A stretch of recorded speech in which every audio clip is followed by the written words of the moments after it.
আমাদের যে এটা মানে আমরা যেটা তৈরি করেছি আজকে সেটা হলো মাল্টিপারপাস সিভিং মেশিন। ঠিক আছে, টোটাল স্ট্রাকচারটা আমাদের তৈরি আছে মাইল স্টিল দিয়ে। আমাদের যে এখানকার ব্রেথ যে বারগুলো আছে সেগুলো হলো 2.5 ফুট 2.5 ফিট করে 10টা আছে। আর এই যে এটা লেন্থ যে বারটা আছে, লেন্থ বারটা হলো 3 ফিটের 10 ফিটের, এখানে 6টা লাগানো আছে। তারপরে এখানকার কাজটা দেখতে পারো তোমরা। আমাদের যে এখানে লাগানো আছে সেটা হলো বাইসাইকেলের গিয়ার এটা, আর এটা ফ্রি। আর এটা যে আমাদের 44 টিথের একটা চেন লাগানো আছে এখানটায়, যেটা আমরা এখানে নাট বোল্ট, আমাদের এখানে নাট বোল্টের সাথে এটা জয়েন করা আছে দুটো। এখানে একটা নাট বোল্ট আছে, এখানে একটা নাট বোল্ট, যেটা ডিলের মাধ্যমে আমরা এখানে জয়েন করে রেখেছি এই কাঠটার ওপরে। তারপরে এই যে এখানে একটা উডের স্ট্রাকচার দেখতে পাচ্ছ তোমরা, এটা হলো এই যে 4টে ছোট ছোট 6201 এর যে বিয়ারিংটা আছে সেটা তোমরা এখানে দেখতে পাচ্ছ।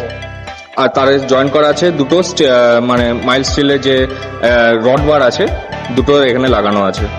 এখানে দুটো মোশনে একটা কাজ আছে, একটা হলো রোটারি মোশন যেটা এখানে ঘুরছে দেখতে পাচ্ছ, আর এই মোশনটা হলো আমাদের লিনিয়ার মোশন, যেটা জয়েন্ট মানে ওয়েল্ডিং এর মাধ্যমে এখানে জয়েন করা আছে নাটের সাহায্যে।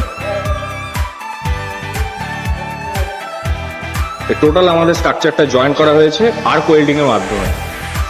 দেখতে পাচ্ছ তোমরা এখানে আর্ক ওয়েল্ডিং এর মাধ্যমে সব টোটাল স্ট্রাকচারটা জয়েন করা আছে। জোরে জোরে ঘুরাবে।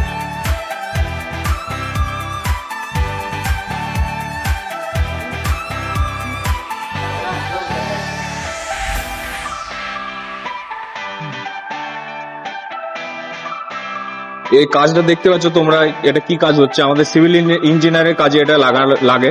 আমাদের যেসব লেবার মানুষটা এই কাজটা মানে ধরো 10 মিনিটের কাজ আমরা 5 মিনিটে করতে পারি।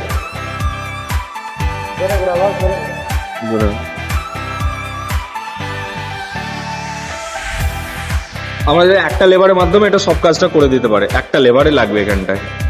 দেখতে পাচ্ছ কম টাইমের ভেতরে সব কাজ আমাদের কমপ্লিট হয়ে গেছে।